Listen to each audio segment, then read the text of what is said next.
Welcome to the Dynasty Evaluation Show. You've been here before. Thanks for joining again. We got some awesome guests today to talk about the top 4 rookies coming into 2025 NFL rookie drafts that you are going to have sooner than you know it. They're going to be here. So let's talk about them. Let's see who likes who. We got some awesome guests today. Let's get the show on the road. McGlynn is in. I repeat, McGlynn is in. Let the fun begin. This is the Commissioner Evaluation Podcast with your host, John McGlynn. Was that Herms? He got them guests on the Rolodex, stopping by to talk about some Dynasty Superflex. Everybody, yo, commish is in. It's time to sit down to listen to John McGlynn. Yo, who we trading, who we fading, who we getting off the squad. Knowledge never overrated, playing for number one. And yo, McGlynn is in. It's time to let the fun begin. It's the Commissioner Evaluation Podcast with John McGlynn.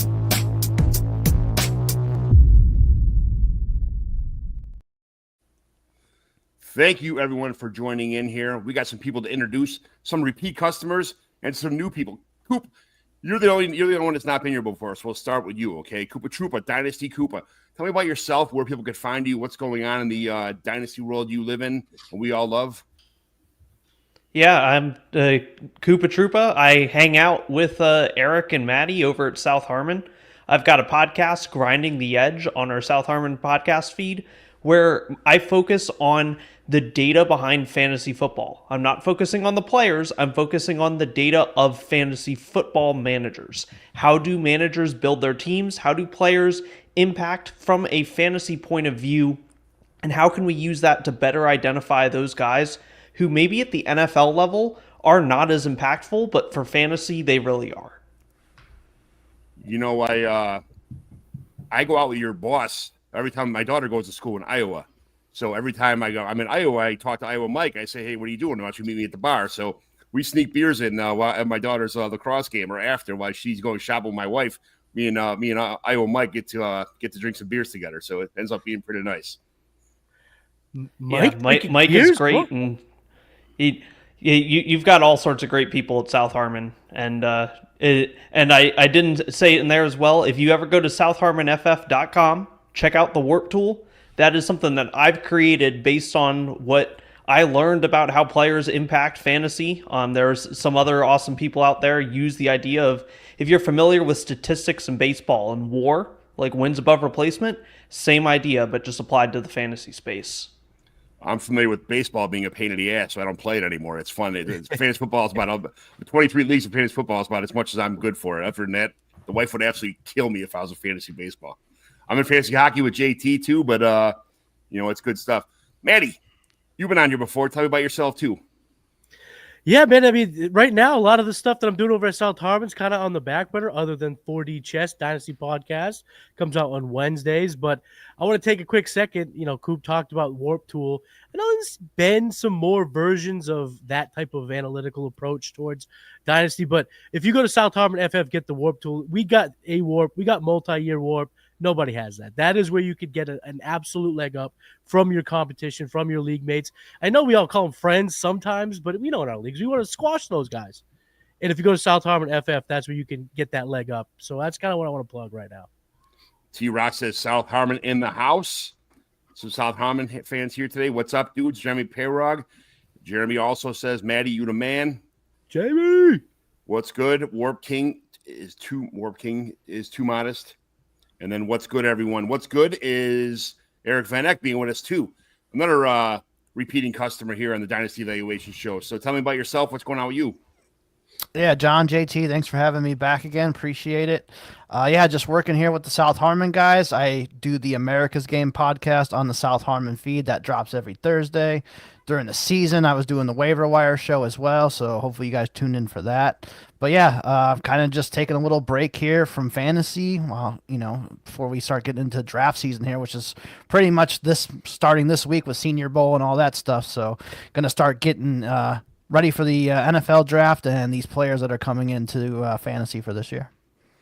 I'll tell you who does not take a break, and that's JT Orange, my man up here. He does nothing but He's in C2C. He's in IDP. He's in all the three-letter words that do fantasy football, fantasy hockey, fantasy baseball, fantasy wrestling, fantasy cat fights. I don't know what else he does. It's absolutely amazing. JT, the co-host with the Mohos, my man. Besides all the awesome stuff, tell everybody the awesome stuff you do on Fantasy and Frames and elsewhere. Yeah, just quick rundown. During the season, do IDP plays and fades for Fantasy and Frames. Also shoot the gap with our guy Jorge. We do that one. That's an IDP show Wednesday nights on Fantasy and Frames. Here with you on the Dynasty of Val when we can get these shows in. And then me, I also host the Stew with JT Brew. That's my show. Do gambling on there. So college football gambling show every Tuesday night, and then do NFL when I can squeeze it in. Some weeks I get it in, some weeks I don't on those, but I will always put picks online if I don't get an actual show in. And then our new Around the Ice podcast here on Fantasy and Frames. It's a hockey podcast Tuesday night. I'll be there later tonight. I got a bunch of shows going, but tonight about 9:30 Eastern, 8:30 Central, we'll have the hockey podcast going on that one. And then, hey, DLF, I rank IDP. I'm just ranking Devi this year for the first time for them as well.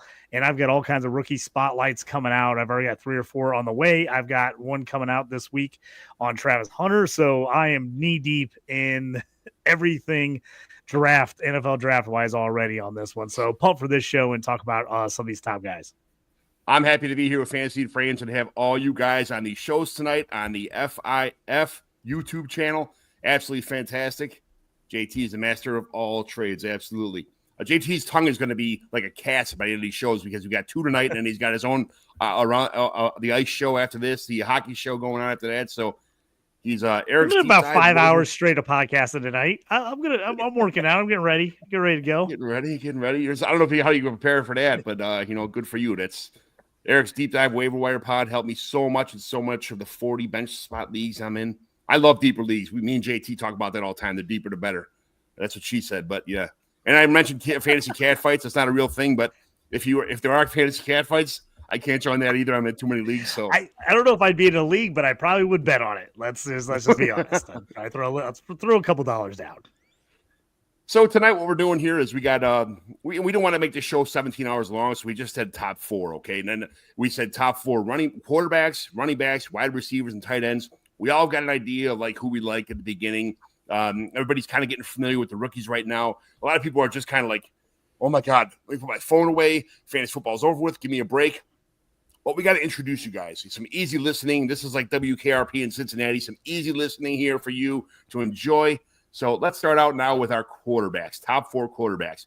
So Matty, you are the first here. You're the prodigal son here, the sacrificial lamb. You are Matty. Give me your top 4 quarterbacks going into the 2025 rookie draft and what order you had them in. So I completely cheated. I used today's Senior Bowl to kind of sway a little bit of my rankings. But as of right now, I have Ward, Sanders, Dart, and Howard in my top 4. Cam Ward, Shadir Sanders, they're in the top 2. They're the ones getting the buzz around that round 1 draft capital. Jackson Dart was kind of in my number 2 conversation because I think he's got a lot of upside. His game looks a lot like Bo Nix when he was coming out of Oregon.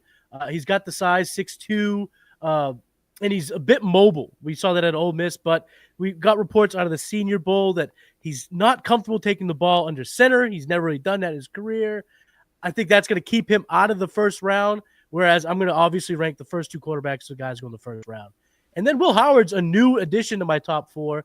I've had Milroe in that rankings, but I've made the switch. Milroe comes into Mobile, small hands, under 9-inch hands, very raw, quarterback, not a good passer, good arm strength, very good athlete. I wouldn't say he's I thought he would be a little beefier, 220. I thought he was more closer to 230, but 220 is fine. He's going to be able to run the football. I just don't want to deal too much with a project if I am. I want to go with a guy like Will Howard, who has the experience, got a national title under his belt now, and we really saw him come alive in that playoff run. I think he can be one of those guys, 6'4", 235. He starts wowing throughout the process. This is that guy that could get, that edge over that second and third tier quarterbacks in the class. This is every day when new information comes out. This is a fluid All these rankings, all these estimates, all everything, it's fluid on a daily basis. If you think you're gonna stamp your top 5 or top 4 or top whatever, and this is gonna be it until the NFL draft starts, every day the size of somebody's hands, the speed, you watch them catch it, you watch them running routes to the Senior Bowl, you watch them in any of these events, anything. Even sometimes you find background information about what somebody's doing, they got off the field issues. This is going to be fluid process all the way until the NFL draft, and after the NFL draft, it might change because of draft capital. So I love that you guys are coming in here now, chiming in with new information, changing up your ranks a little bit. This is absolutely perfect. So, JT, a little bit different to the top 4. Tell me your 4 guys.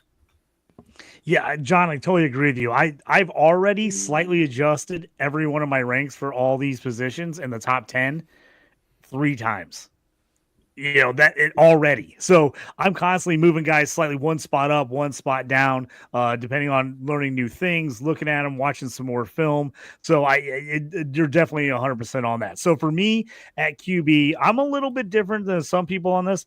I'm a Shadur Sanders guy. I have been for 2 years now. He was my QB1 in this class 2 years ago. I thought he would come out and be the number 1 quarterback. Does he go number 1 in the draft? I'm not sure, but for me, he's my QB1. I know he gets a lot of hate for various reasons, but I also hear the hate, and then I'm like, has anyone actually watched him play games? Because what they say about him is not what I see on film. Is not what I've seen watching him the last multiple seasons at Colorado and at Jackson. So I'm on Shadur Sanders. He's my number 1 guy. Cam Ward is number 2 for me. He entered this college football season as QB3 behind Carson Beck. It was Ward, Beck, Ward, Sanders, Ward, Beck, were my top 3. Ward jumped up. Beck obviously going back to school, so that moves him off the list, but Ward would have jumped him anyway at this point. Number 3 for me is Jackson Dart for a lot of the reasons that Matty said.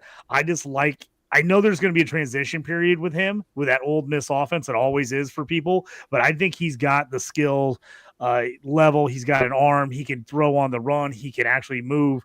It's going to be, I would not expect him to play right away and be good right away, but I think if somebody takes a shot on him in the 2nd or even early 3rd round, I really like him. So he's my number 3. This one's I've been getting a lot of hate about, but Kyle McCord from Syracuse is my QB4. I absolutely love McCord. Every Ohio State fan I talk to absolutely hates me, says McCord's the worst quarterback they've ever seen. I'm like, he lost 1 game for you guys and you hate him because he lost 1 game. It's garbage. Kyle McCord, he was very solid at Ohio State. He wasn't great, following up some absolute outstanding QBs there. A lot of pressure on him. He went to Syracuse. He lit it up this year. Lit it up. He was great. Now, maybe people say, the competition one is good. Well, it wasn't quite as good, but he still led the nation in passing. He was fantastic. Everybody wants to bring up the 5-6 interception game against Pitt. That was just an insane game. The amount of the stuff that happened in that game is like a once-in-a-lifetime game. So when people are like, he turns the ball over time, he doesn't. Outside of that game, he had 6 interceptions this year with over 4,000 yards passing through it. That's a myth to me. I like Kyle McCord a lot. If I'm going to take a quarterback that gets drafted in the 3rd round or even early 4th, if McCord goes there, he's a guy that I'm taking in fantasy because I think he's going to have a shot down the road. Think of Kirk Cousins, a guy that maybe goes 3rd, 4th round, doesn't come in and start right away, but maybe by year 3, he gets a shot and proves himself. I like Kyle McCord. I think he can improve. I definitely think he would be a quality NFL backup with starter upside. So those are my top 4 guys. Milroe, like Mike talked about, he was originally in my top 4. He's out for me right now. I don't trust him. I think the NFL, somebody's going to take a shot. I think he's going to go before Dart and McCord, but personally, I would take both those guys over Milroe. I just think he is such a big project. You're swinging for the fences with him for me. So that's my top 4 with Milroe being there just outside that top 4. I hear that. We got haven't seen any 2024 film on McCord, but boy, I was not impressed with his 2023 film when I was watching Marvin Harrison Jr. tape. LOL. All right, well, That's Yeah, that's why we watch like you games. said, he wasn't fantastic at Ohio State by any means, but he was nowhere near as bad as everyone claimed he was. He threw for over 3,000 yards. He had 26 touchdowns and like 6 interceptions, and people act like they act like he was an Iowa quarterback. That's how people act like he played. He did not play that bad. He wasn't great, but it was also his first year as a starting quarterback. You know, coming in junior, he leaps and bounds better at Syracuse this year. I mean, leaps and bounds better at Syracuse. He improved greatly. I thought he matured a lot, at least from what I saw. It seemed like he was ready to lead the team at Syracuse, where he kind of was like the guy in the background at Ohio State. So if all you've seen is Ohio State tape, do yourself a favor, go back, watch McCord at Syracuse. To me, he was a completely different player at Syracuse than he was at Ohio State. Yeah, Brandon Hallam. Maybe I'm crazy. Take Will Howard with a low round pick and save a few million in cap. I mean, it's not a bad idea. I'm sure people have already considered that, but that's I'm cool with that. Koopa, what's your top 4? Yeah, so my top 4: Cam Ward, Shedeur Sanders, Jalen Milroe, and Jackson Dart in that order. So you have a clear tier 1 and 2 of Cam Ward and Shedeur Sanders. So it's a matter of, okay, which one do you like better? For me personally, that's Cam Ward, because I think that he is the quarterback that has the potential to be the better NFL quarterback. I like how his arm looks in terms of the throws that he's able to make compared to Shedeur Sanders. I also think that he's got that quicker release. Like it to me, everything in terms of if everything hits right, Cam Ward is going to be my number 1. And when I'm playing fantasy, when I'm looking at, okay, how do I want to actually draft these guys? I'm shooting for ceiling. There's not a whole lot of difference between if I get the quarterback 12 versus if I get the quarterback 20 in terms of on a given season. But I'm shooting for the guy that I think has a better chance of having that quarterback 6 season, and I think that is going to come out of Cam Ward. And the same thing goes for out of that top tier for you're going into the next tier of quarterbacks, which is that Jackson Dart, the Jalen Milroe, Will Howard, Kyle McCord, all those guys in there. We don't really know exactly who's going to shuffle out as the best of that next tier. And if I'm going to gamble on anybody, I'm going to gamble on the guy that runs the football a lot. And so that is Jalen Milroe. Because for fantasy purposes, if we have a rushing quarterback, we're going to get more points, even if he's not good. Like if I'm just having somebody on my team who, hey, they're a backup quarterback, they're going to come in, fill in for a couple spot starts. Jalen Milroe is actually somebody that I might trust to pop in there for a couple spot starts, a la like Malik Willis that we did this past year, where he came in and he rushed the football enough for Green Bay where he got you some good fantasy performances. That's what I'm looking for out of that next year, because I don't think we have anyone that is going to come in and be those regular starters. And so then Jackson Dart for me was just the next best out of the rest that I thought was going to look good. Matty has him as the number 3 for a reason. Some of it being off of the Senior Bowl stuff, but I also think just tape-wise, he's the one that looks the best. He's the one that I think NFL teams will try and gravitate towards filling in on their rosters. Got some comments here from Fizzle Dollars. Shedeur Sanders, locker room leader, whole life has been a success. I'm betting on that continuing. A lot of haters out there for Shedeur Sanders, so I get it. I mean, you see how he's got that presence in the locker room.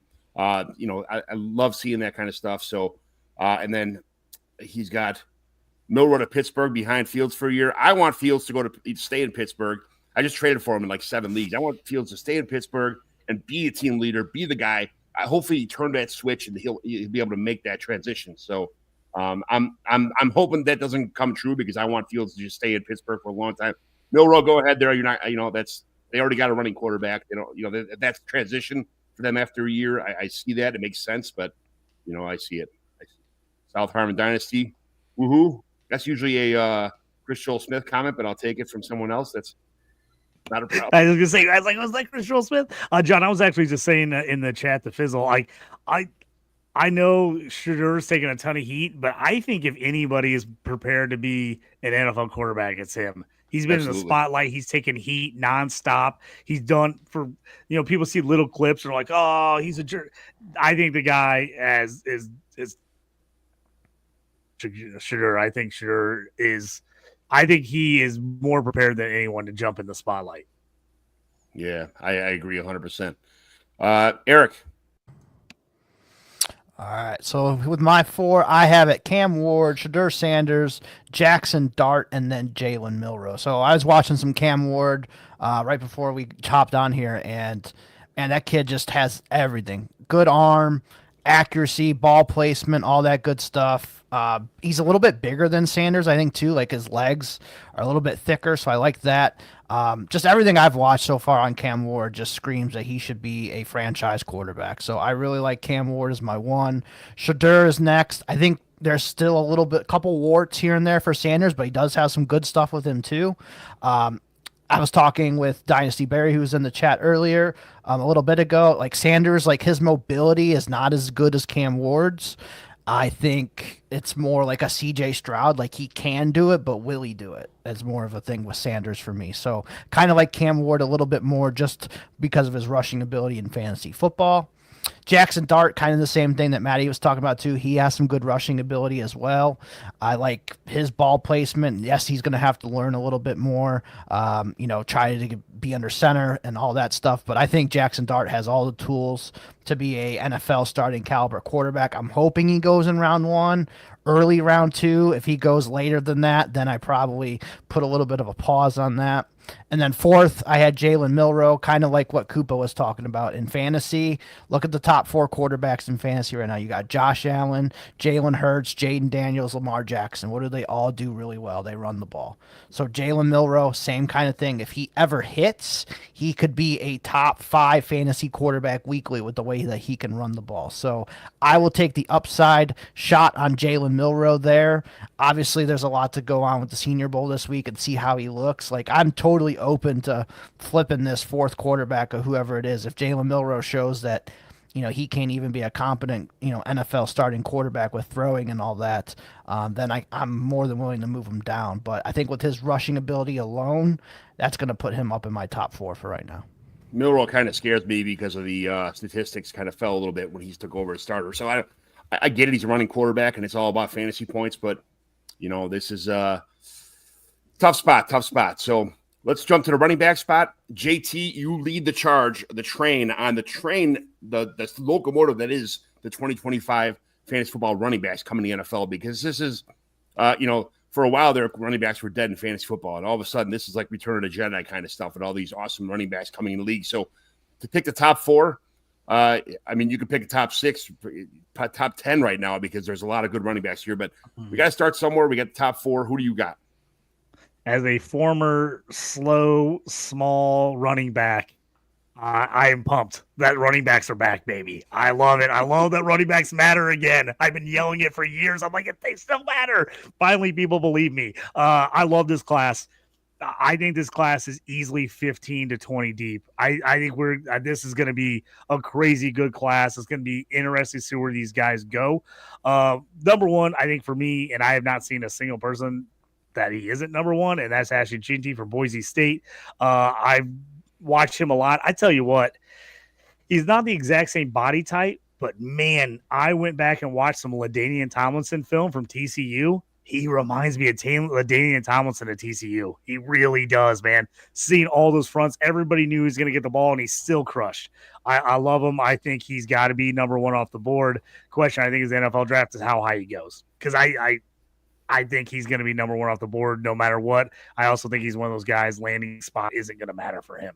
So I love GT. He's number 1. Omarion Hampton, North Carolina is number 2 for me. Terrible offense North Carolina was this year. They were bad. And yet he still played pretty well. Now, he obviously had a better year the year before when Drake May was there. Shocker, because Drake May's really good. But he proved something to me this year, that even though his stats dipped and he wasn't quite as good, he was carrying the offense for this team this year. And everybody knew that he was going to. I really like him. Great size, solid speed for how big he is. I just think he's one of those guys.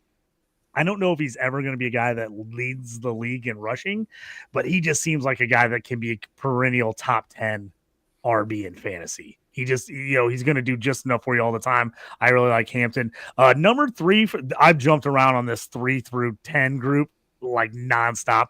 Number 3 for me, I think, is going to be Travion Henderson from Ohio State. I just like what he brings. I just feel like his game matches the NFL right now. I think he's going to run enough. He's going to catch enough. I know a lot of people like to kind of compare him to like Jahmyr Gibbs and stuff. I don't know if he's Jahmyr Gibbs, but he's when he was a freshman, people thinking he was going to be way better and ahead of him when he came out. So he had a little injuries in college, held him back. But I just think in the right offense, I think Travion Henderson will absolutely crush. So I like him. He doesn't need 20 carries a game. If you can get him 10 or 11, and then he can also catch 5 or 6 passes out of the backfield, I think he can do a lot of work without touching the ball that much. So I love him. And there's Ohio State teammate, former Ole Miss guy, Quinshon Judkins. Judkins, I like a lot. He's a banger. I feel like he's that mix. He's just not quite much as a banger as Hampton, but I think he's a little bit better wide receiver. I like Judkins a ton. I think, again, landing spot for these guys is going to be really important, I think, for a lot of these players. Judkins in the right system, I think, could be very, very good. I like him a lot. These last 2, I don't know if Hampton and JT are going to change for me. Henderson and Judkins could, especially once we see draft capital, because, man, there's so many guys I like in this class. So it's going to be real interesting. And, yes, 100% agree with that one.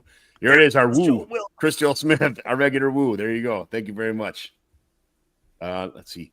No doubt, Dynasty Barry 83. No doubt, teams should be set up for it, too, based on how the last classes have gone for this running back class. Absolutely.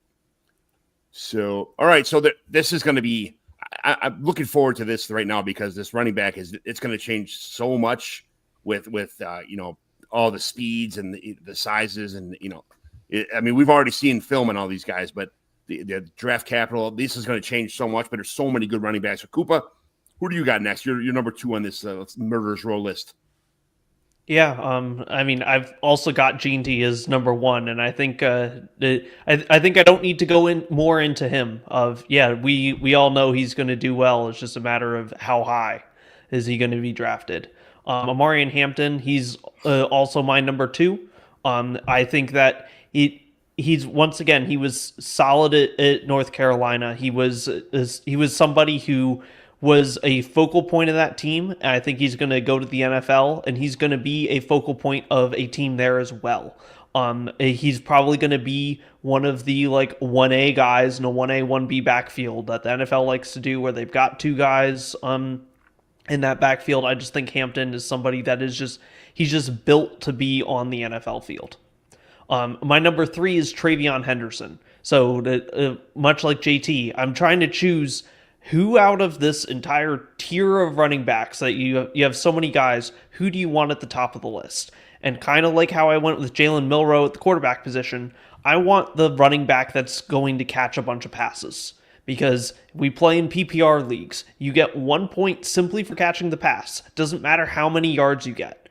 And so Travion Henderson is that running back who has gone out there. He's caught a bunch of passes. He's the guy that I think is going to be able to take that level in terms of fantasy that will have that similar amount of draft capital compared to the other top running backs. Of course, that can all change depending on how testing goes, depending on how this whole lead up to the draft. Like if we start seeing, hey, Travion Henderson's falling, he's looking like he's going to be a 4th or 5th round guy. Okay, I'll probably switch that into being a guy who's projected to go on day 2. But this is what you're going to be doing from now all the way until the end of April, is figuring out, okay, where are these guys projected to go? Who are NFL teams liking? Who are they not? And how does that fit in to what you would want out of a fantasy running back? And then my last guy is Caleb Johnson. I think that he is a solid early down runner. Personally, I like him a lot in terms of just seeing what he's done on film.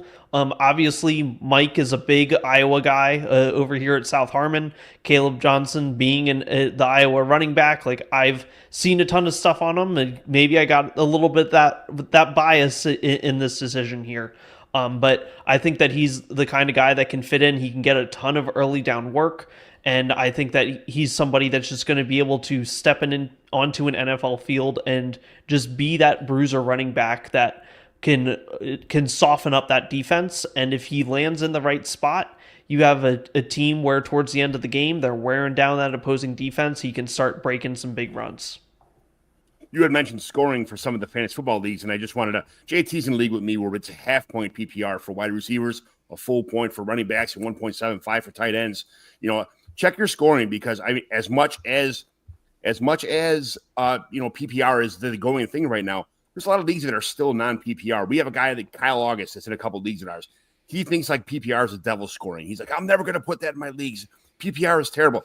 I want my leagues to reflect what happens on an NFL field. I want someone to be rewarded for catching passes out of the backfield or being a receiver downfield out of the backfield on wheel routes and whatever, other routes, anything coming out of the backfield. So 100%, I agree with that. But check your scoring before you, go nuts for some of the receiving backs. But, guys that generally aren't involved in the offense that much.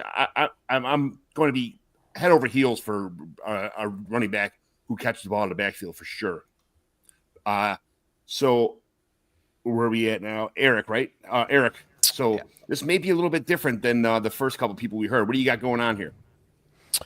Yeah, so I want to agree with JT on this. This running back class is awesome. It is literally 15 to 20 running backs deep of guys that I really like. So if you are in a league with point per carry, especially, like this is the draft for you. Like the running backs coming out, there's just so many of them. I mean, we can literally make a list of 15 to 20 and we probably still could go more than that. So my first guy, same as everybody, Ashton Genty. Don't have to really talk about him, but he's going to be a very, very good talent, first round pick. My second guy is Caleb Johnson from Iowa. I just really like his home run ability, his vision. He can catch the ball a little bit too. I mean, he was pretty much the only offense at Iowa. Like every Iowa offense known to man is like just the running back is the only guy, maybe the tight end. Everyone was knowing he was getting the ball, and this dude put up 100-yard games every single week just about. I think he even had, like 80 yards against Ohio State or, something like that too. So Caleb Johnson's really good. I really like him. I really like Hampton too. Another big running back. Like there's a bunch of tanks in this running back class from the 210 to 230 pound range. There is like 10 to 12 of those guys in this class that are just tanks. So I love that. These bigger running backs. And then my third guy, I have Quinshon Judkins. I could put in Travion Henderson there too. I just think Quinshon has a lot of power. I think he's going to be a feature NFL running back that could start, carry the load every single week for you. So I favor him just a little bit over Travion, but literally like this top 3 or 4 or 5 is going to change, leading up to the draft. So, but right now, those are my top 4 guys. I love it because when I look at this class right now, I don't want to go too far out the radar here, but Ashton Genty, 215. Hampton, 220. Caleb Johnson, 225. Quinshon Judkins, 219. Devin Neal, 250. Nicholas Singleton, 227. I'm not sure, like 233 for Mullings. Like, there's a lot of guys that are going to be in this class or next year's class, especially this year's class. There's some big dudes, man. And I love big, fat running backs that run down the middle, especially guys that can catch the ball, too. I mean, I'm a big, fat dude. I love offensive linemen. I played offensive lineman. There's nothing better than having I grew up in the I formation days with big, fat fullbacks and big, fat running backs and big, fat linemen. And I'm all about the big, fat, like, right. Going out for beers. How could you not love watching Cam Scatabo play in the playoffs? Yes. I mean, that was just fantastic. Loved my it. wife, my kids, my daughters, everybody was watching that game at Arizona State. It was absolutely wonderful to watch that game. I wish they would have won because I think nobody wanted Texas to win, but that game was absolutely awesome. Scatabo he had to be like almost carried off the field. He did so much in that game. So super, super cool. Yes, I love the fat guy. So Matty, this is you. Bring out finish off the running back position here with some awesome players. We all got the number 1, but go ahead with the rest of your career crew. First, I'd just like to apologize to the viewing audience. I am over here hacking up a lung. There's just something nasty in the air right now, boys, and everyone's getting sick. And I'm just getting over whatever this is. So if you see me kind of, I am just clearing out the old voice box trying to get ready. But I want to say one thing about this running back class. You could field a legit Royal Rumble match with the amount of quality running backs. And like you mentioned, they're big boys too. So they could toss some boys over the ropes. I am not lying. When I look at my ranks, excuse me, 20, 25 guys I think are capable of carrying the ball at a quality level in the NFL. Will this many running backs find homes? They can't. But, excuse me, it's unbelievable how many good players are at this position in this class. My top 4 is similar to everybody's so far. Jinty, mega producer, back-to-back years, Heisman Trophy finalist. Reminds me a lot of Maurice Jones-Drew when he was at UCLA. Omarion Hampton at 2. Strong runner, good after contact. Was his third highest fantasy points per game at the college level last year. 11 touchdowns in a bad offense. Reminds me a lot of DeMarco Murray. My number 3 is Quinshawn Junkins. Got hurt on the productive front this year because of the splitting carries with Travion, but we kind of knew that going in when they decided to kind of form that double-headed dragon for OSU, but he's got the size. I do want to see I hope he works out the combine because I do worry about his long speed, kind of that burst, but 15 touchdowns, he's a tank. I think at the next level, he's going to find himself to be a quality ball carrier at the NFL level. And then I have Travion Henderson at 4. Just like Koop said, he had 25 catches, but his ceiling for what he can handle at the next level is quite high. And despite the lack of kind of surface stats, I look at one metric that kind of pops, and that's yards after carry per attempt. He had the second highest in the NCAA last year, or in this class. So if he can handle the ball on all 3 downs, an NFL team is going to be more than happy to feed him the rock at the next level. I do want to talk briefly about one running back that I could see creep back into my top 4. There's many guys, I'll just be honest, but one guy I do want to mention is Ollie Gordon III. Crazy productive last year in 23. Fell off a bit this year because the Oklahoma State Cowboys were an absolute train wreck, but still had double-digit touchdowns, still had 30 receptions, and he comes down to Mobile at 6'1", 233, and by a lot of accounts down there, he carries it well. He has a lot of the qualities that I want in a running back. It's just get in line, pal. There's many running backs in this class that have good qualities. 6'2", 230 for Ollie Gordon, too. That's a big boy. Big boy. That's some biggins. Yes. So, well, there's our running backs. They said that this is going to change more than anything. This is like we just put all these names in a blender, and there might be the top 2 might be pretty close, but it is going to be a changing atmosphere. It'll be like the weather in Chicago. Every day it's going to be something different. After the top 2 or 3, it is going to be a constant review. So let's go to wide receiver. This is not so deep this year. I think a lot of good players, but not crazy deep. But there's some pretty good players on top. So Koopa, you're going to start us off with the wide receiver position here with your top 4. Yeah, I'm going to say it right now. I do not have Travis Hunter in my top 4. The reason being that Travis Hunter, you have to project what is he going to do at the NFL level. And he's saying he wants to play wide receiver and cornerback. And I think that that's great. I think he can be a successful wide receiver and quarterback at the NFL level. The problem is when you look at what that's going to translate to for fantasy. Even if he is he's probably going to need to be a cornerback on the field primarily. And then wide receiver are going to be the downs that he's going to take a snap off. And so if we're looking at that, he's probably not going to be the 90% on the field kind of player. And instead he's going to be probably the 70% on the field kind of player. And with that, you don't have many top wide receivers come out of having only 70% snap share. You need your guy to be on the field for 90+% of snaps. And so that is the reason I have him completely out of the top 4 until we see a landing spot that where the coach tells us he is going to be on the field 90% or more. Then I am going to put Travis Hunter outside of my top 4, top 5. Like he's gonna be the kind of guy that I draft like towards the end of the 2nd round in my Dynasty rookie draft. That was a great question there by Jamie too. If Hunter was playing just wide receiver, I think I don't know that I would put him at my number 1, but he would definitely be up there in that conversation. I'd probably have him as my number 2 behind Ted McMillan.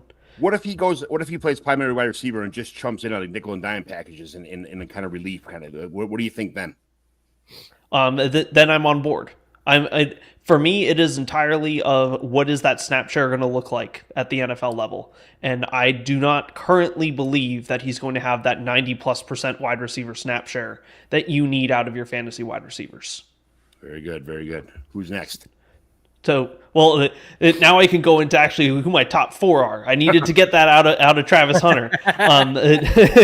But my number 1, Tet McMillan. I think that's pretty universal that Travis Hunter. Outside of Travis Hunter, Tet McMillan is the highest wide receiver out of literally everyone. He's just somebody that is an every down wide receiver. He gets tons of separation through doing really good route running, through change of direction. He does not rely on his athleticism to get himself receptions at college, which is the thing that you see the most does not translate to the NFL.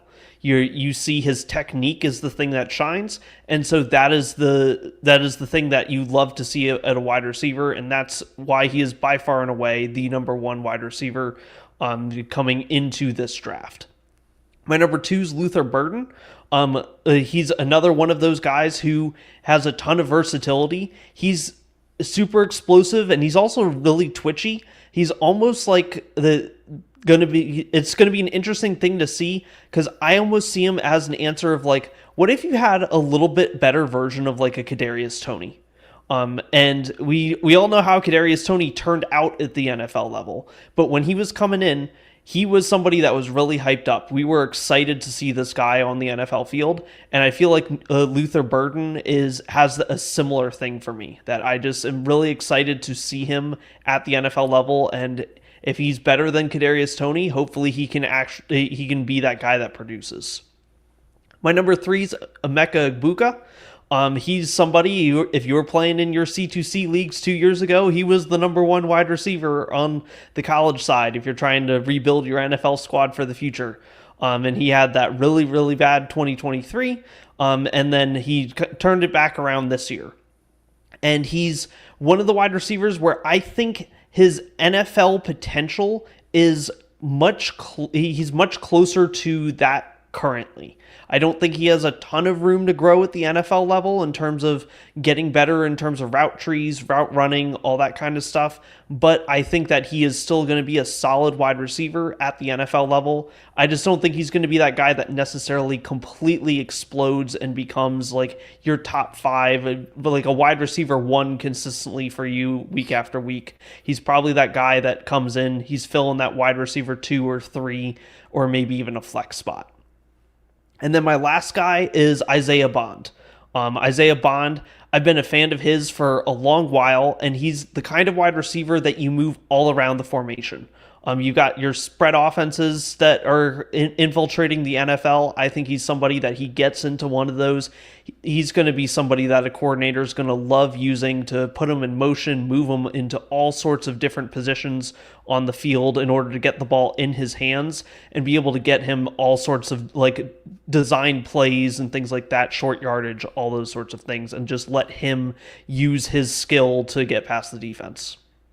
I'm probably the only guy that's going to have Luther Burden here as my number 1 receiver because I just love him. He reminds me of like just a tough guy, man. He's the kind of guy you see downfield blocking all the time, making the play, being part of the offense. He doesn't play.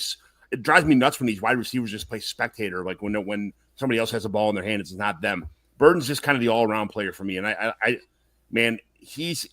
like him a little bit more than Ted, and so he's my number 1. But I'll let you guys go out with your list before I interrupt you anymore.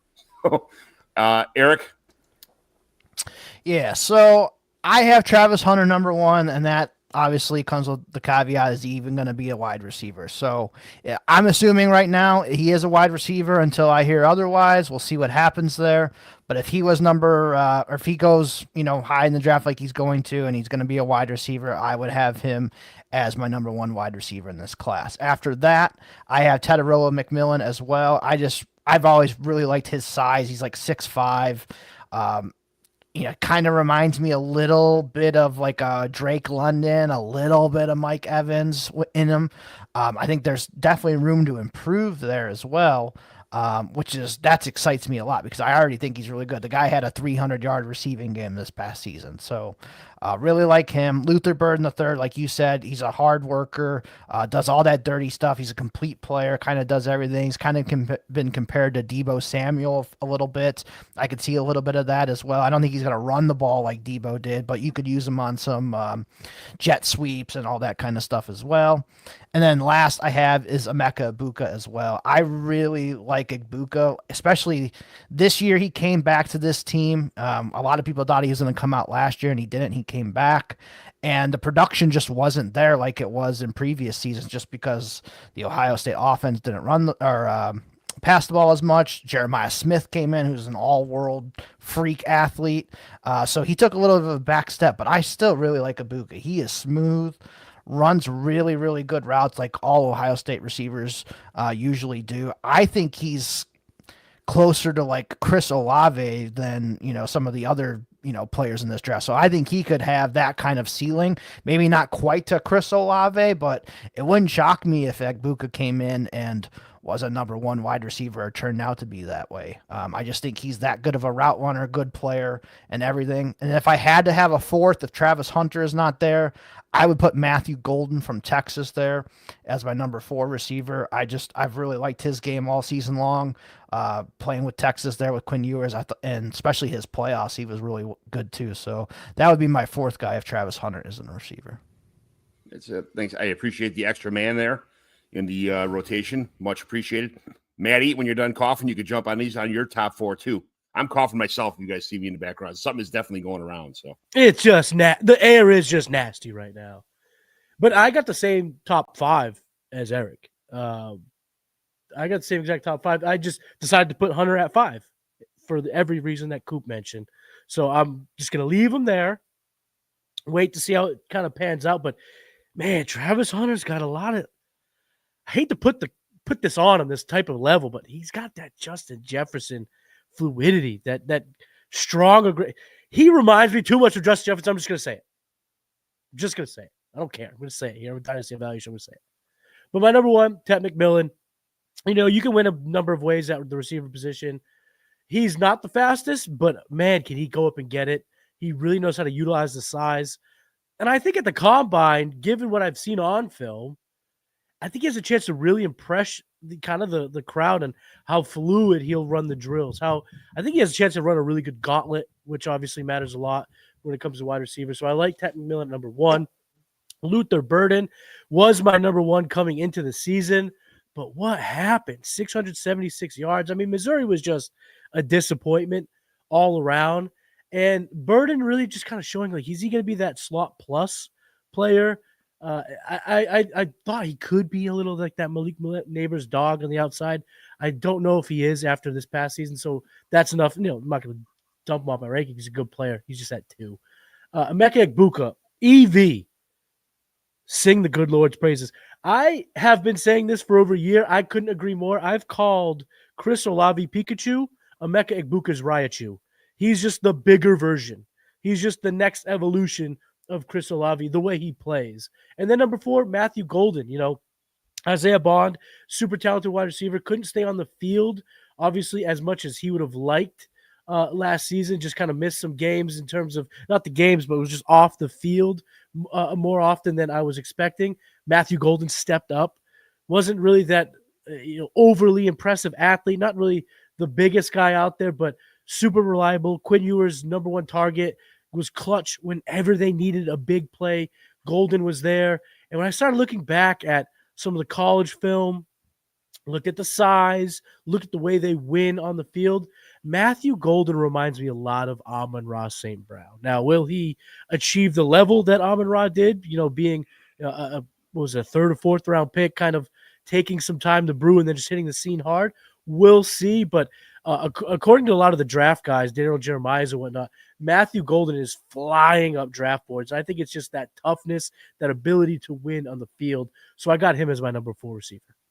He's been there's been rumors of him running a 4.35 40, which I didn't, that would be amazing if he did, so that would be absolutely, he would fly up boards. That would be absolutely fantastic. So He's definitely, there's so many, like JT says all the time, there's so many sleepers in this draft. I mean, I don't even want to use the word sleepers anymore, but there's so many like underrated or undervalued players that are on the way up in this draft. So I'll let JT talk about his four, but I mean, JT could talk about probably the top, like you guys too, same thing, top 20 guys, but he's going to be mad at you because you said bad about Missouri. So be ready for this one. Okay. I'm not going to try to go on a whole rant about Luther Burden here, but I will give you my 2 cents because I did watch every Colorado game and every Missouri game the last 2 seasons. So I feel like I know a lot about Travis Hunter and Luther Burden both. If Hunter plays wide receiver, I think he's got to be number one. I think he's the number one athlete in this draft. He is just, if people haven't watched him, he is just exceptional. I mean, the guy is an absolute freak. I think Matty's right. I think he has Justin Jefferson upside. He really does. If he gets, the problem is, I don't think a team's going to get him in camp and go, we'll play him a little bit of wideout. I don't freaking think it happens. There's no way. He is too freaking talented. Hunter's my number one. He is, unless something comes out and a team drafts him and it's like, no, we're pretty much going to use him as a cornerback and like give him packages on offense. That would be the only reason he would drop for me. I just think he's an absolute freak, man. Number one player in the nation. The guy just seems like absolutely got his head screwed on. Like I think this guy has elite talent, and I want talent. If I'm like in the air, like, oh, I want the guy that's the most talented. I think he's the most talented guy. So I'm in on Hunter there. I will say a little pat on the back for me. I did put in a bet for him to win wide receiver of the year in college this year, and he won. So I think he's a really great wide receiver. So that tells you that much. Number 2 for me is Luther Burden. Number 1 wide receiver in the country coming out of high school. Absolutely was awesome at Missouri. Really fell off last year. I think teams are going to talk to him. They're going to realize he played hurt a lot of the season, and he had a couple games he was sick. Also, Brady Cook, while I love Brady Cook, guy fought through, played like a champ all year. He was not good. He was also hurt all year. So their offense took a monster dive. But if you look at what Luther Burden did as a junior, or excuse me, as a sophomore, true sophomore, as an 18, 19-year-old, 86 catches, 1,200 yards, 9 touchdowns. And again, people want to say, he's, a guy that they're just going to have to dump off. He has to manufacture yards. He's not. That if you go back and you watch his sophomore film, he was burning guys deep. He was running everything in the route tree. That did not happen last year. If you watch the film from this last 2024 season, you're going to see a ton of short dump off passes because Brady Cook could not get the ball down the field. His arm was all jacked.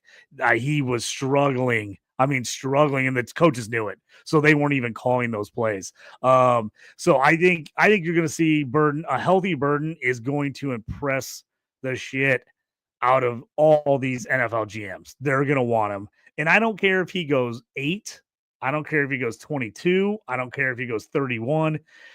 He's going the first round. He's going to be up there for me. I just think unless he just ends up in a horrible offensive situation, I just think he is an elite talent as well. So I'm on Luther Burden. I said I wouldn't go on forever, but I went along longer. I was going to love Luther Burden. I think I'm loving that people are sleeping on him because of a bad year last year. I am praying he drops me in every draft. I have a bunch of like 1.7s, 1.8s. I'm like, just let him drop to me. I hope everybody's over him, and I hope he gets to me in every freaking league because I'm going to take him. I have next 3 guy picks on in the list for me in our draft, right? The problem is I want all these guys. So Ted McMillan was a guy that, he was probably coming into the year my number 1.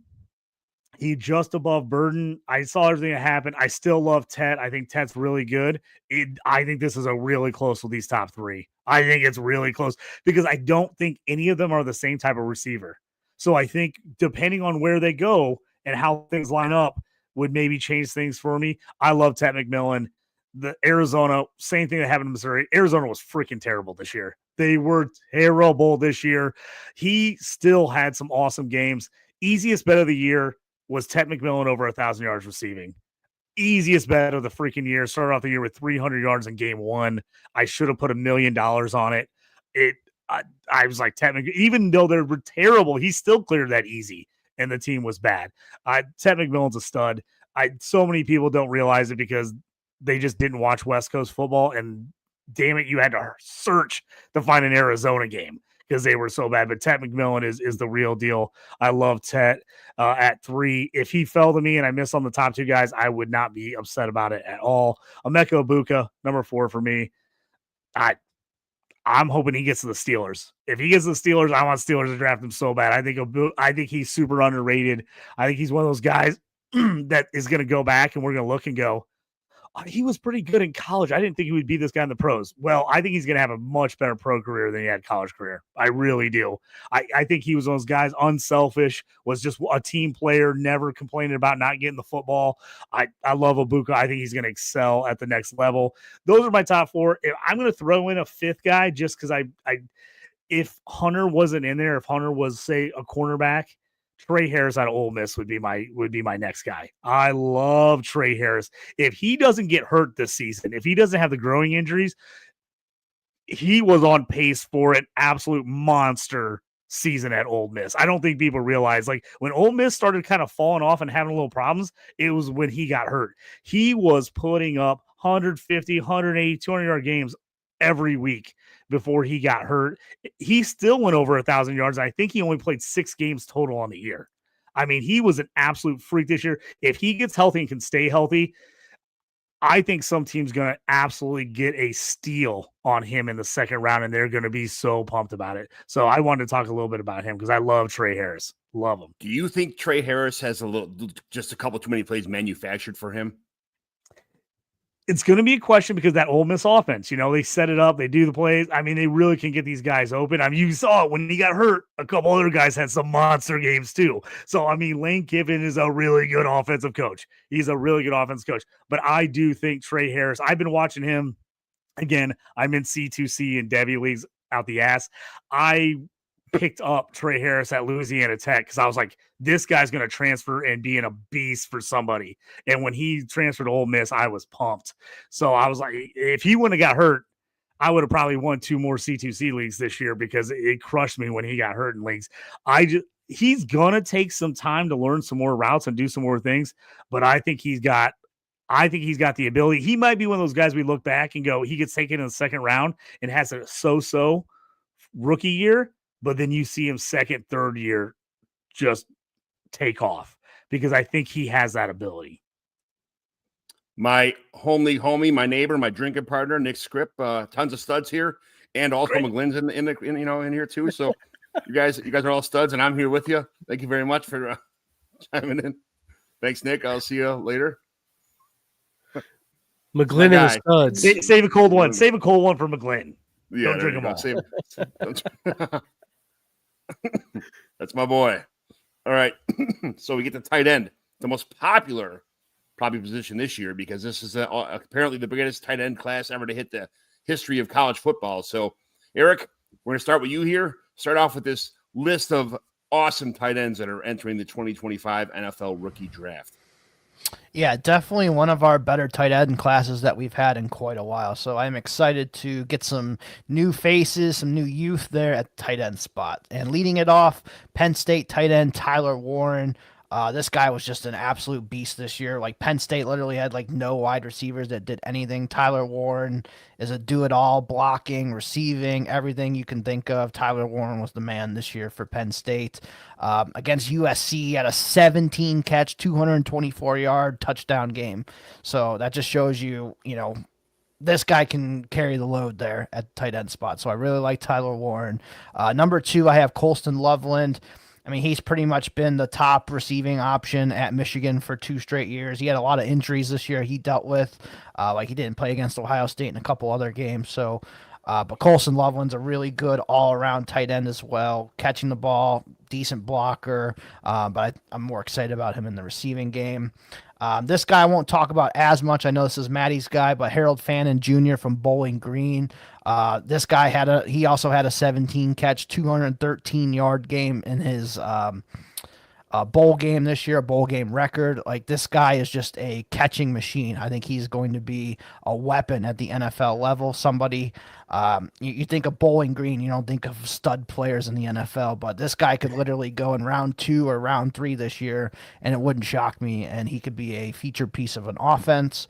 And then third is Jason Taylor's kid, Mason Taylor, the tight end from LSU.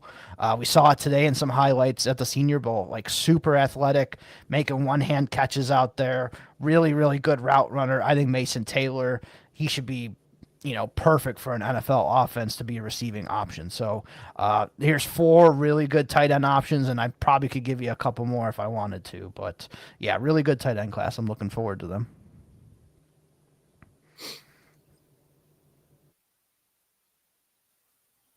You're on mute, John. You're muted, John.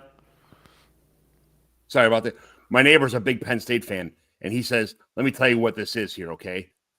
Your boy, Tyler Warren, that's all he really is Brock Bowers with awesomeness injected into him. That's his description of Tyler Warren. So that's, That's Brock. Yeah. It's Brock Bowers with awesomeness. That's saying something. I was like, okay, I'll take that, and then me and JT were on a show yesterday with Pope's, Jeremy Popolars, and we talked about how Harold Fannin might be like Mike Gesicki, just like, a guy that just runs routes, can't block, doesn't do too much. I'm kind of concerned about that. And then we were so worried about his weight. He weighed in at 247 or 248, JT. What did he say it was? He weighed in at the he ended up 238. It's 238. The 247 on what I was talking about, Rondo Gatson, is who actually I was shocked that was 247. But yeah, Fannin was 238. And I was gonna say more, but I'm gonna stop until I get. Yeah, I was like, now it makes me a little bit happier that he came in weighing a little bit more than I thought. I saw him like 227 or something like that before. I'm like, he's gaining some weight, but yeah, we'll get to it in a minute as far as that goes. But I had to tell you about that Tyler Warren conversation because I was laughing just like you were, JT. That was the best description I ever heard in my life. But Matty, you're up. You talked about Harold Fannin first. Harold Fannin, my number 1 tight end on the board, 1,500 receiving yards, 10 touchdowns. He scored 26 fantasy points per game at the collegiate level. The second highest was 18 fantasy points. I know it's at Bowling Green, but here's the thing, boys. He had 2 games where Bowling Green took on big-time competition at Texas A&M, at Penn State.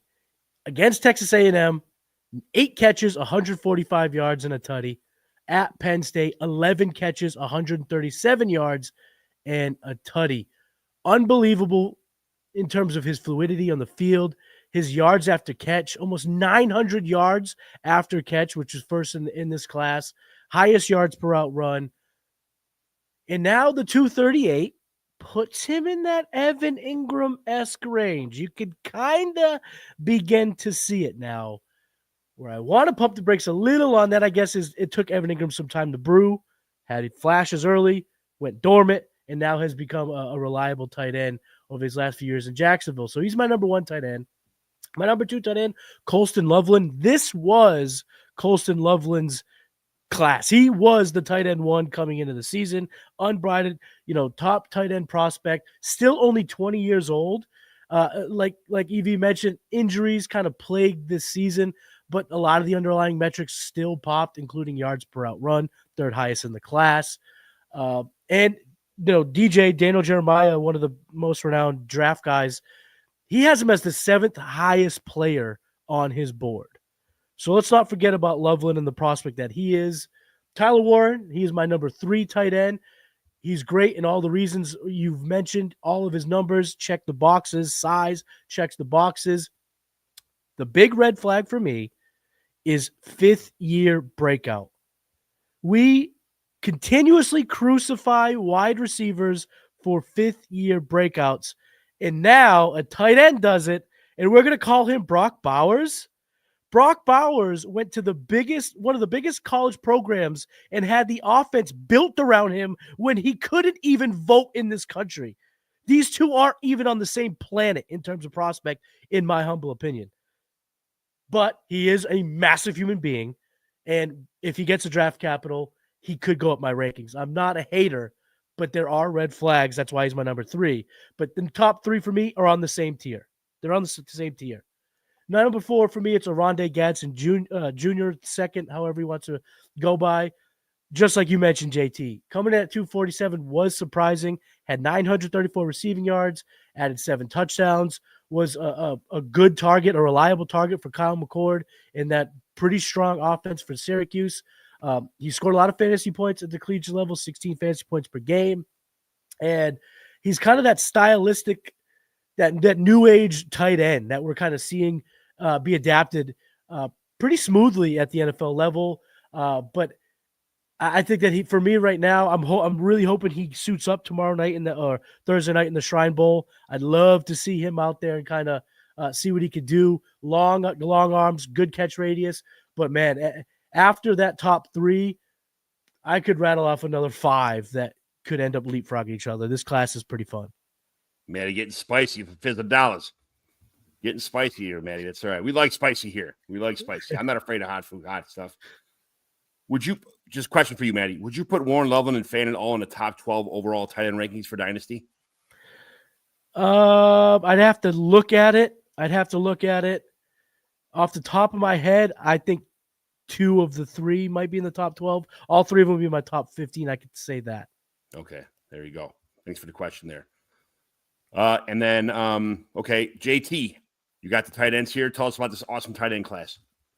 Yeah, I love it. There's some guys that were ranked really high a couple years ago that dealt with injuries that I think are going to be steals late in this draft. I'm just going to say that right now. There's going to be, I tell you what, as a Colts season ticket holder, I really want him to take Tyler Warren at 14, but I've done a lot of mock drafts where I haven't got him at 14. Somebody took him in front of me. And then I really loved who I got in the 3rd and 4th round at tight end. So I'm like, I kind of want him to take him, but I kind of want him not to because there's a lot of other guys I think would be awesome on that team. Tyler Warren's number 1 for me. The 5th-year breakout, like Matty says, a little concerning. The issue is, though, people got to realize he was a quarterback. Guy came in as a quarterback, transitioned to tight end, put in a lot of weight. So, he is a little behind the curve. What he did this year, pretty amazing, especially as we all know on what tends to be a pretty poor offense in Penn State the last however many years outside of running backs. So the fact that he did it on Penn State is even more impressive to me. I'm giving them a little bit of the pass on the 5th year just because of the transition. Also, it is Penn State. They've had a ton of really good tight ends in front of him every year he's been there. So it's like, it's not like he was like, oh, well, he couldn't even get on the field. Well, he couldn't get on the field because everybody in front of him is in the NFL. So it's like I'm going to give him a little bit of play. I do. He's no Brock Bowers. I love him, but Brock Bowers is the freaking man. I loved it. Said it last year when he came in. I would take him everywhere. I didn't even care if it was tight end premium or not. I was like, he is absolutely badass, and he absolutely proved it right this year. He was awesome. So Tyler Warren, great. He's my number 1. Number 2 for me, Colson Loveland out of Michigan. Again, another guy.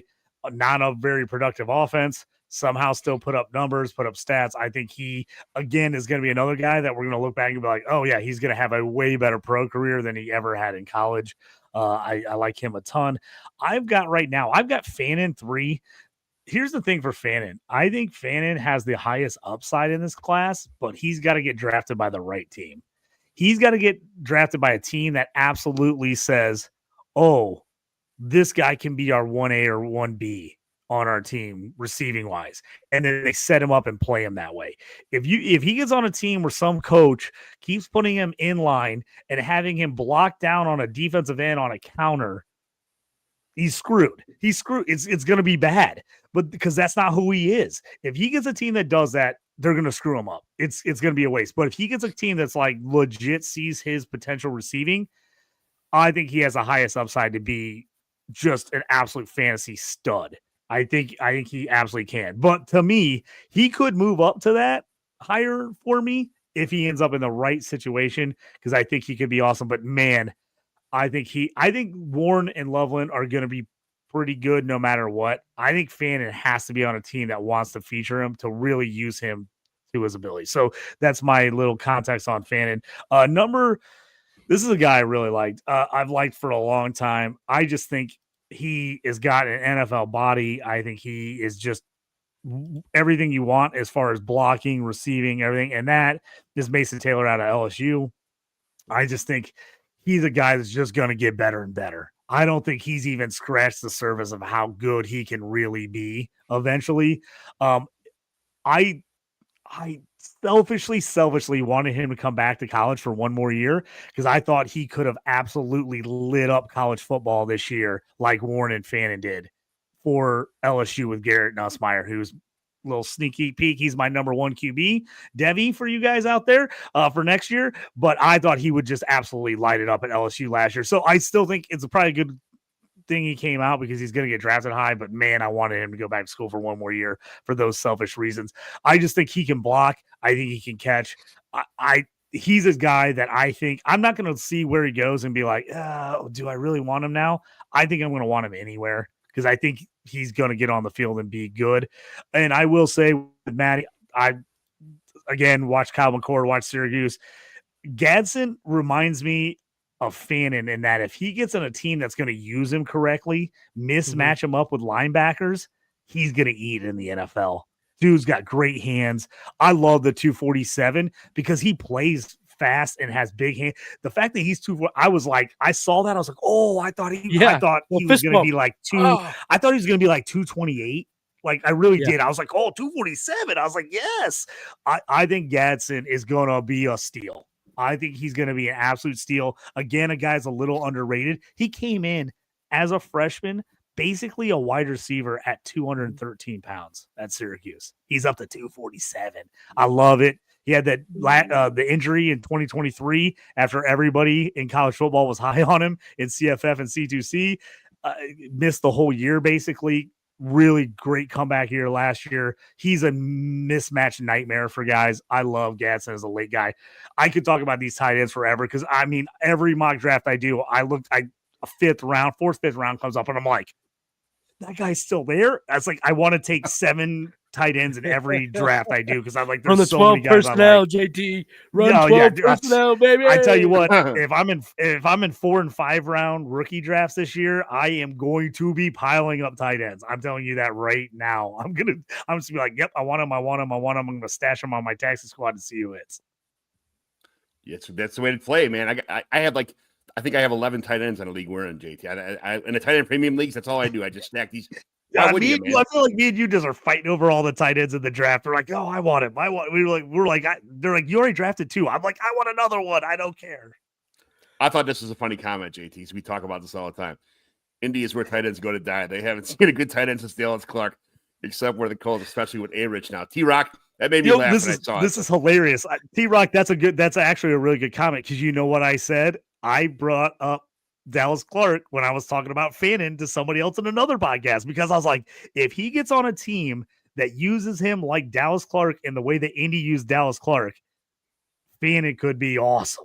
And I think he could technically, fantasy wise, be a better tight end for fantasy than Dallas Clark, who's, I mean, a great tight end in the history of football. But fantasy wise, Fannin, if he gets in that type of offense, I think could unleash in fantasy. I really do. Absolutely. Koopa, take us home, baby. Real quick, Coop. Is your head about to explode with all the tight end love that's coming on with our boys right here?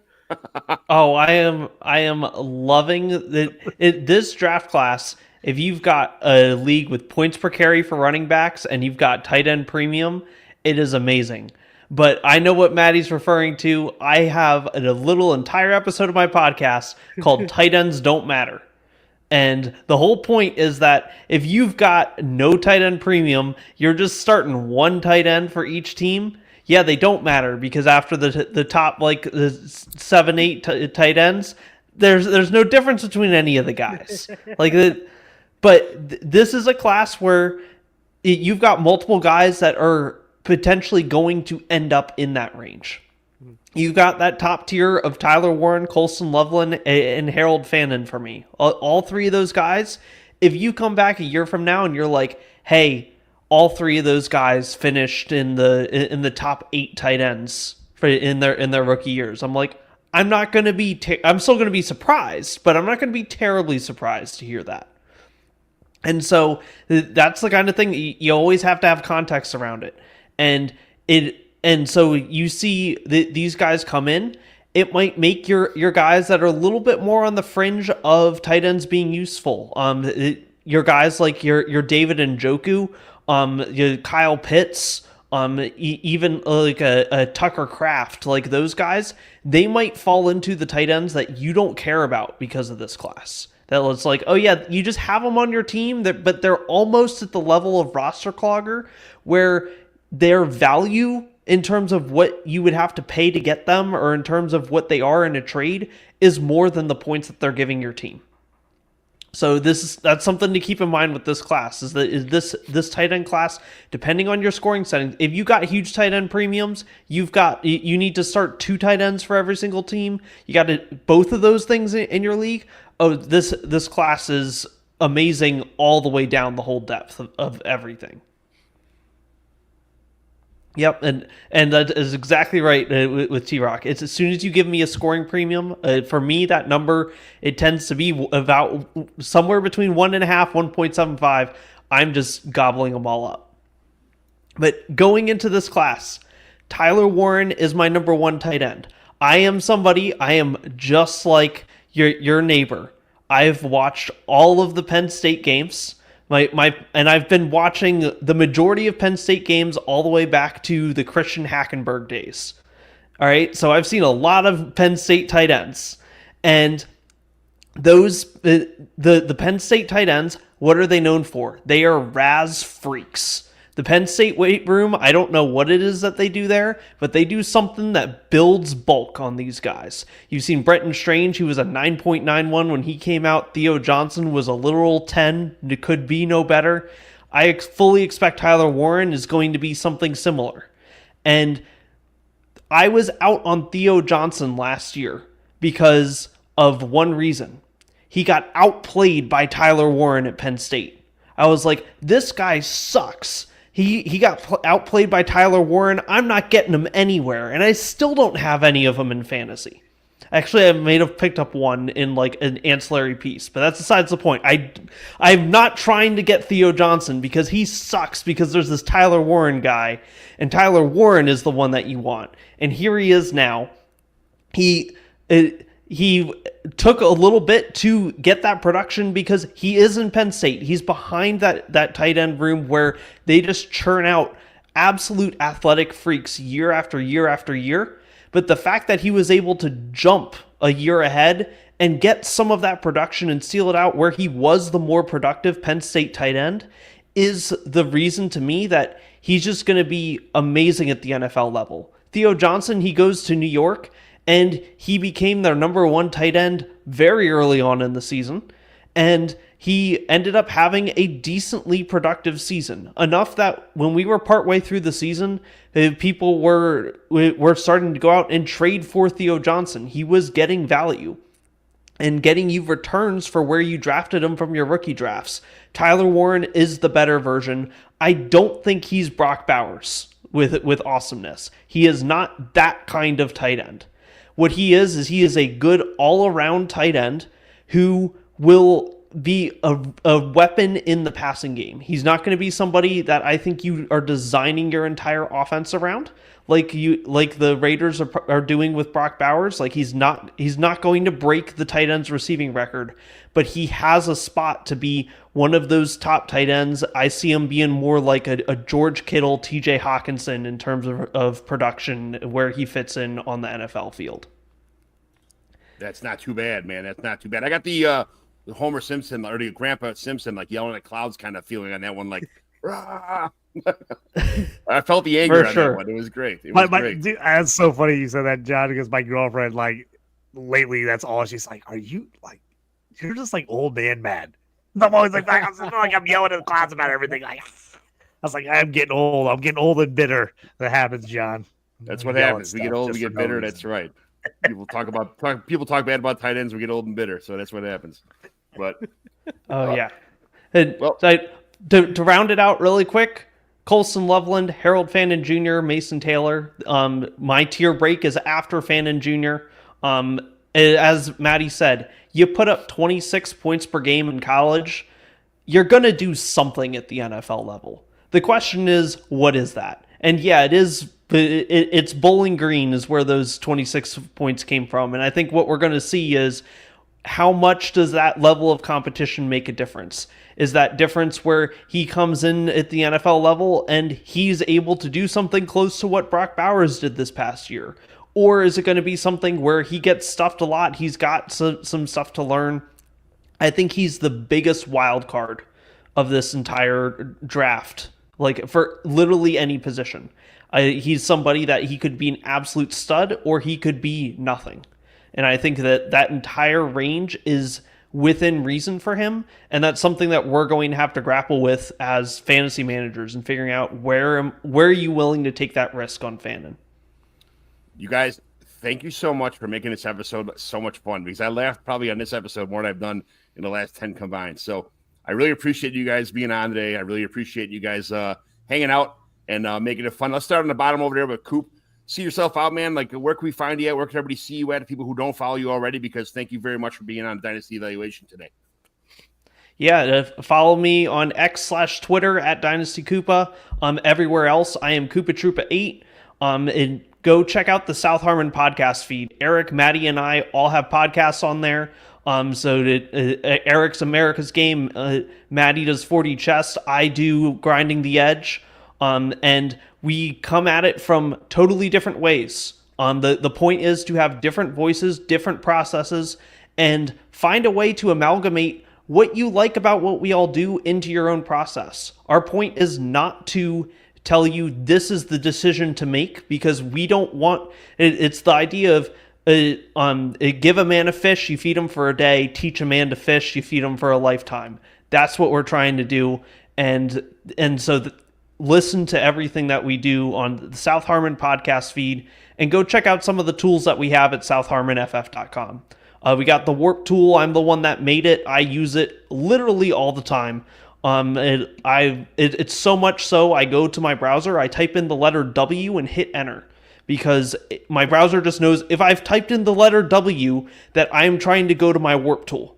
And there's no other website that takes priority over that. And so that is 100%, go check that out. And if you ever have any questions, always reach out to me. My DMs are open for a reason, and the reason they're open is that way you can ask me questions and I can answer them for you. Thank you so much. Matty, I'm in a league with you. We have some fun there. You don't accept any of my terrible trades, but that's okay. You know, every once in a while something gets done there. It is a trade, guys, and I'm not a god for trading. I'm a god for ripping people off, but that's about as far as it goes. So thanks for coming on today, Matty. Tell us everybody about you and your fantasy football knowledge. First, John, JT, thank you guys for having us. South Harmon, like Fizz said, it's always a vibe. We're very appreciative for the opportunity to come on Dynasty Evaluation. And John, your trades always make me smile. I'll say that. The trade offers always make me smile. I always love going back and forth. Oh, they're always good for a laugh, right? They're always good. And you know, we're friends. You know, we've shared a beer. I can say this. Sometimes I'm laughing at them, but a lot of times I'm laughing with them. I do enjoy them genuinely. And it's always a good back and forth. There is no better trade partner than John McGlynn. I'll tell you that, because he is always ready to dance, except when you throw me those time bomb trades. And what do you put pressure on me for? Why are you throwing bombs at me, John? I'll tell you why, because I got burned before by not putting a time delay on there, where I sent the trade and forgot about it like 3 months later, and it got accepted after somebody I forgot who it was. Somebody got I think it was Deshaun Watson for somebody else, and then Deshaun Watson had that situation, and I'm like, oh shit, I forgot I had that one out there. So every trade I have is going to be a 24-hour, 48-hour exploding time offer, because I'm never getting burned again like that, boy. I didn't even know that was a feature until you sent it. So shout out to you for educating me on the Sleeper app. But everyone listening, you can find me on X at Matty Kiwoom.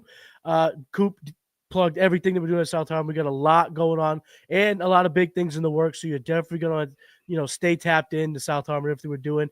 Also, if you just kind of like the vibe that EV, Koop, and I give off, join the Patreon, join the Discord, become part of the community. We're trying to grow every day, and we have a lot of fun doing it. Patreon.com/South Harmon. Eric, where can everybody find your awesome stuff at? You guys, this is like my podcasts are half my podcasts have your three voices in them all the time. It's absolutely awesome to have you guys on here, and it's like being at work with podcasting all the time. Because you guys are my favorite people in the internet, man. So thank you very much for being here tonight. But Eric, where can they see you at? Yeah, JT, John, thanks for having us on again. You can find me on X at Eric Vanek NFL. You can follow my show there as well at America's Game Pod. Yeah, same thing that Koop and Matty said. SouthHarmonFF.com. Follow us there on the website. Warp Tool, the lab. Our rankings are going to be on there here at some point. You're going to be able to purchase those. The Patreon.com/SouthHarmon, man. Just join our Discord. There's so many people in there. They'll help you out with trades. You want to join a new league, we have those kind of channels up in there as well. You can come join. Just a great community. Like, it's a really good community. Everybody helps each other out.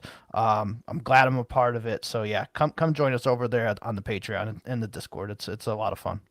I absolutely love it. I'm going to Iowa this weekend to see Iowa Mike, maybe myself, hopefully for a beer if he's got time for me. But other than that, I love everything you guys do over there at South Harmon. It's absolutely fantastic site, fantastic people. JT, one more time for people. I talked about the fantastic Fantasy and Frames site that we're on right now. Yeah, check out Fantasy Frames. A little bit of everything for you. IDP, Redraft, Dynasty. We do a little bit of everything on there, so check it out. All kinds of rookie draft stuff coming up. Hey, if you're sticking around, me and John got a show coming up right after this with the great Hutchinson Brown. We're talking about Rookie Spotlight. We're looking at some sleepers for you. We're talking about some guys a little bit off the beaten path, so make sure you stick around for that one here in just a couple minutes doing that. And then, hey, if you're into hockey or you know anybody in hockey, don't check out Around the Ice on Fantasy and Frames, Tuesday nights, 9:30 Eastern, 8:30 Central Time. We talk everything, hockey, fantasy, gambling, all the good stuff. We've been on fire over there on gambling. So if you got like $5-10 you want to throw on something random, come on, we got some heavy hitter. We got some good ones you can hit. We've been on fire lately with the toast takes. So all that stuff, make sure you check out all the guys at South Harmon. Thanks, guys, for coming on. Also, obviously, Dynasty Evaluation, like, subscribe, everything on Fantasy and Frames. I appreciate it. You can find me at JT Orange on the X, and I post all my stuff I do there. So thanks for coming, guys. I had a great time. John McGlynn 75 on X, like JT mentioned. We're going to have Hutchinson Brown talking about our guy, Ja'Cory Brooks. So we will, that'll be our next spotlight. We'll try and do as many rookies as we can this entire offseason. Again, all this stuff's going to change, but we'll be here for the changes and everything else of all the injuries, the changes, the everything. And we're going to have fantastic people like Nick Scripps said, all these smart people, and John McGlynn on the show every day. So thank you very much, guys. Thanks for tuning in to Fantasy and Frames. This place is awesome. I love being here. One of the best shows. 300 and some people in here watching our show live tonight. Thanks a lot, guys. Talk to you later.